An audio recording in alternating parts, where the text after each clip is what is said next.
about all I ever done is work. It wasn't first one thing another. How old were you when you retired? I was 82, I think it was, 82 or 3, something like that. Why did you wait so long to retire? Well, I had a good job and knew it because I'd worked at it so long. And it was easy for me. And then I liked the people I was working for. They were the grand people. And I guess that's the reason. What do you do in your spare time now? What I do? Yeah. I listen to that talk machine over there most of the time.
I'd like to. I got one little picture.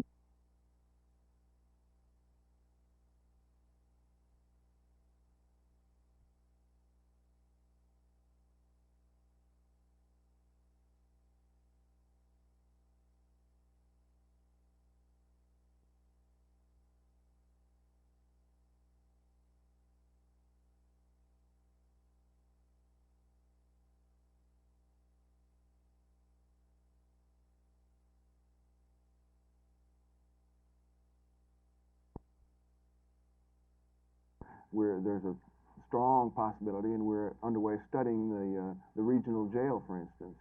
Health services are another thing that we're talking about, cooperating with the entire region. For instance, at our meeting, we pitched around and talked about the idea, the possibility of having a regional ambulance service.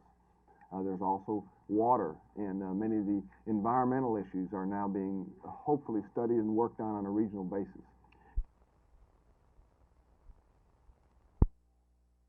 About a third of the students dropped because they said they had family problems. This meant that they were married, pregnant, or had small children that they had to take care of. About a third dropped because of school reasons. This included problems in human relations, conflict over discipline, and dress codes. And about a third dropped because of working or personal problems. Among those who were working, about half of them were working because they had their own families to support, and about half of them were working because they just wanted to. What have you done to decrease the dropout rate? We think in our district this great decrease is due to many things, not just one program, but a united front to reach these people in many areas. First of all, I think the deep concern of the administration and the staff. This includes the teachers. The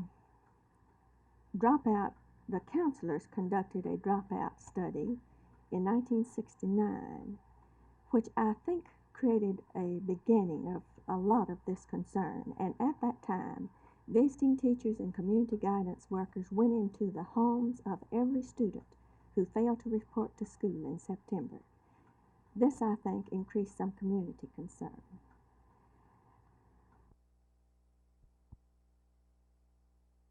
Ask them to go out into certain areas to try to determine if those youngsters who have not reported to school, if we can be of any assistance in counseling and helping them to get into school. Our visiting teachers are not truant officers, and they're not out there to try to force anyone to go to school. Mainly, we're going to concentrate in the Pinkston, Bowd Story, Roosevelt area and the Lincoln area. We feel that we have most of those youngsters, or many of those youngsters, have not reported to school, and we're going to try to find out if we can be of any help in making them or getting them to make a decision to go to school.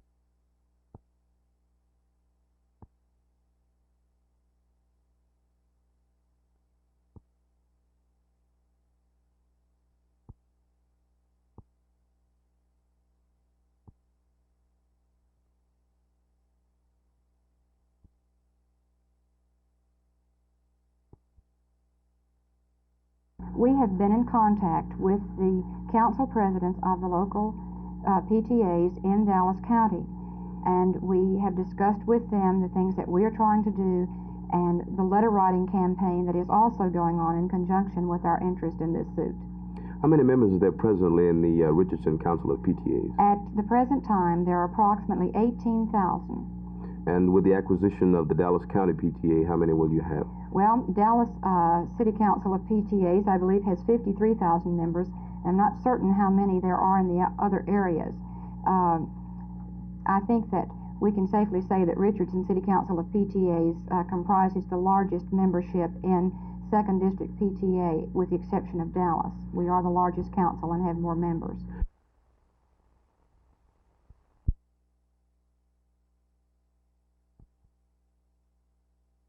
If one more day these newspapers, the Fort Worth Star-Telegram and the Fort Worth Press, continue to slant and support the racist views instead of supporting the news, we will join the brothers and sisters in the black community and call a citywide boycott on these white racist newspapers until they are determined to be fair and just in reporting the news and allowing for equal expression.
I just don't think that we can cut or single out the Park and Recreation Department from the other city departments and affected that severely without having some consequences next summer that we're not going to like, and I don't think is in the best interest of the city. Like to move that we approve the adoption of the appropriation ordinance as said. Do I have a second? Second. Any further discussion? You've heard the motion second that the public hearing be closed and the adoption of the appropriation ordinance. All in favor say aye. Aye. Opposed, no. No. One no. Motion carries.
This is a product called Dermaton.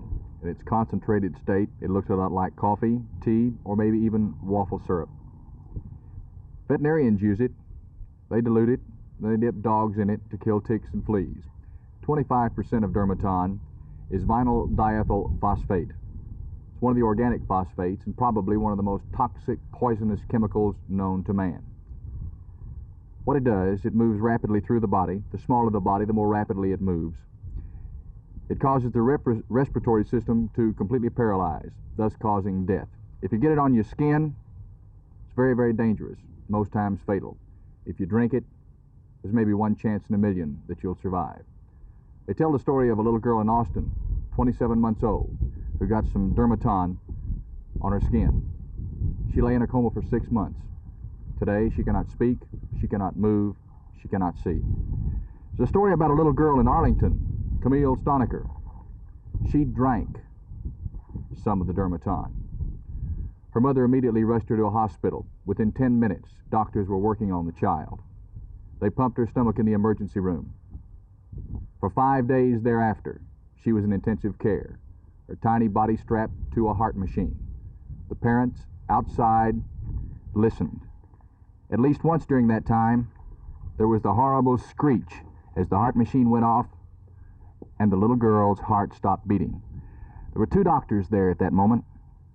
They rushed immediately into ICU and started the child's heart beating once again. For another 10 days, Camille Stonecker lay in a hospital bed. She couldn't see. She had very little feeling in any part of her body. And then suddenly she began that long road to recovery. She began to respond to the treatment. All this time, Her parents were there at her bedside. Mrs. Stonecker, how much hope did they give you during this time? I asked them for one chance in a million, just that, and they wouldn't even give me that.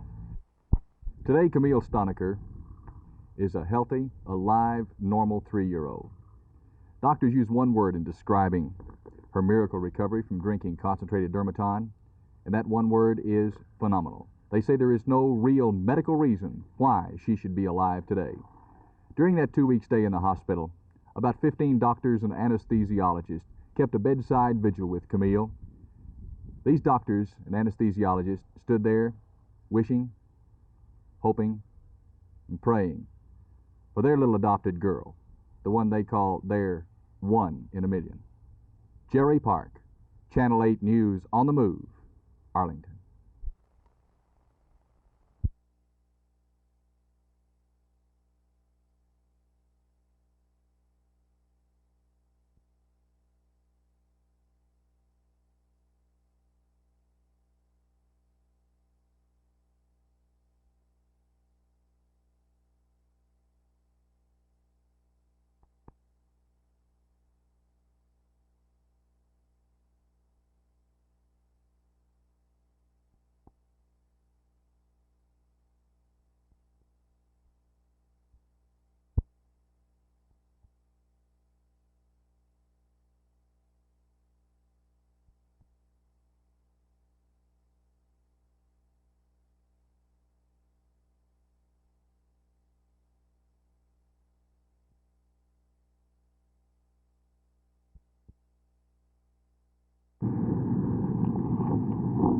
Bobby, you just finished your first day as a door-to-door checker on students who haven't been attending their assigned school. What did you find out? Well, we didn't find too many of them at home, Mr. Angel. We found two that and talked to two parents of such children that we're looking for, and one was enrolled in Griner, which was out of the district, but they inferred that they were moving to Griner's district, and the other had moved to California. Some people you will talk to the first day, and then it may take 2 or 3 days. It's according to if people are at home, how many you can contact within a certain length of time, really. Have you two been assigned to a particular area in Dallas?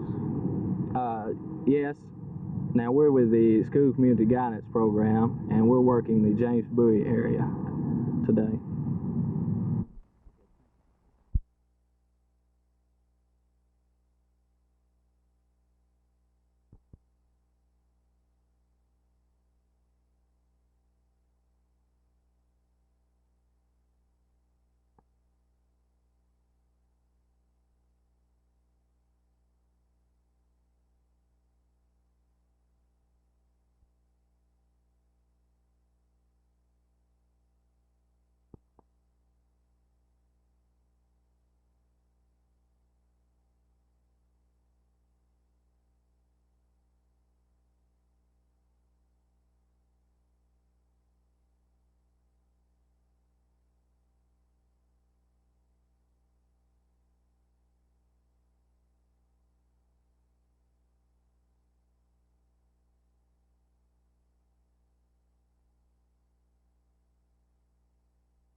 It would be the height of folly for us to consider going back to the court at this time.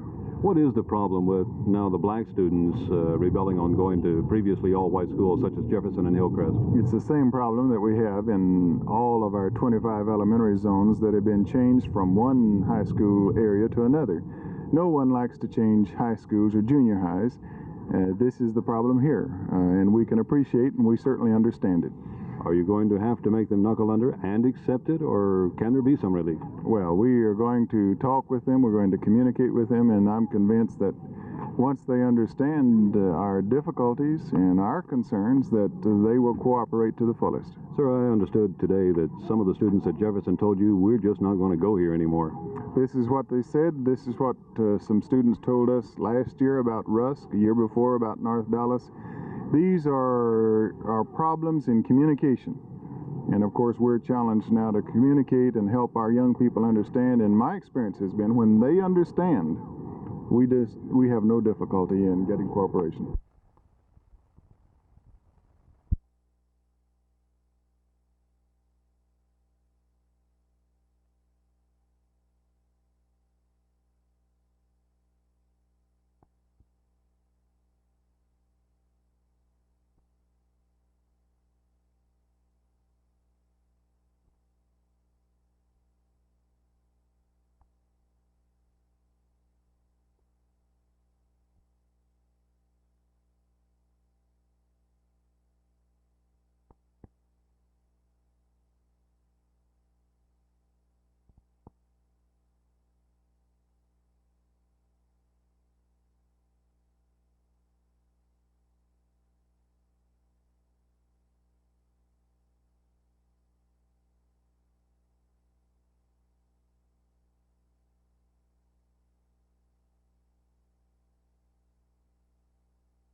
You know, I have no regrets. I could probably tell you about my year for hours and hours, but to sum it up, it was a very fulfilling year. It was a very tiring year. The Miss America pageant has had an image, I'm sorry to say, for so long. And I have tried this year to create my own atmosphere and not an image, not a stereotyped image. Society is changing. It's becoming more liberal, so consequently the pageant cannot remain old-fashioned. And I think that I've tried to be, well, at least I've tried to be outspoken this year and express my feelings. I've tried to remain normal, like going back and putting on my jeans. I haven't forgotten the simple things. And the year has been exciting, and I underline that word. It's never been boring. It's been terribly eventful.